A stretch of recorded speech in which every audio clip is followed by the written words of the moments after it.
Līdz februāra vidum plānot savākt 10 000 iedzīvotāju parakstu iesniegšanai Saeimā, pieprasot piešķirt papildus finansējumu 13. gada dziesmu un deju svētku organizēšanai.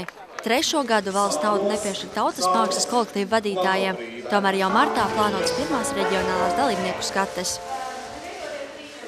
Dziesmu svētku process ir nepārtraukts process, un investīcijas ir vajadzīgas katru gadu. Mēs nevaram vienreiz 5 gados tā pēkšņi, gatavojamies dziesmu svētkiem, un tad kaut ko mēģinam ātri sadarīt.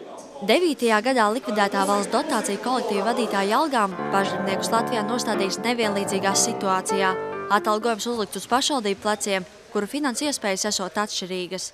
Pēc svētku organizatoru aplēsēm samaksa novados esot robežās no 20 līdz 300 latiem.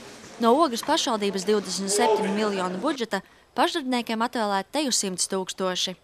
Tā ir ļoti liela summa, ja? Neskatoties uz to, ka viņi ir par mazu, lai nodrošinātu visu, kas ir nepieciešams, jo 2011. gadā tērpus mēs kolektīviem nešuvām absolūti nemaz, bet šobrīd mēs to vairs nedrīkstam darīt. Mums ir jāgatavojas dziesmu svētkiem un ir jāatjauno arī šī materiāla tehniskā bāze. Kolektīvi paralēli pašvaldības atbalstam meklē arī citas finansu iespējas un iegulda personiskos līdzekļus. Mēs esam, piemēram, jauniešu kurs, ka mēs paši pērkam sev grāmatas, jo mēs neprasīsim pašvaldībai naudu un tautas tērpus. Šogad mēs tā kā šujam sev pilnīgi jaunus. Aija ar deju ansambli Ogre šobrīd gatavojas marta reģionālajai skatei.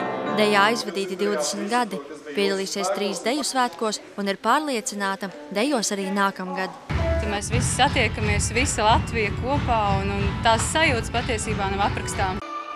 Kultūras ministrijā šobrīd esot izveidota darba grupa, kas izstrādā priekšlikumus par šī gada valsts finansējumu sadali kolektīvu vadītājiem. Turklāt 13. gada svētku budžeta projektā pašvaldībām plānota 975 000 latu dotācija dalībnieku ēdināšanai un naktsmītņu izdevumiem. Dācis Stribotska, Zanda Tereško, Ogres televīzija.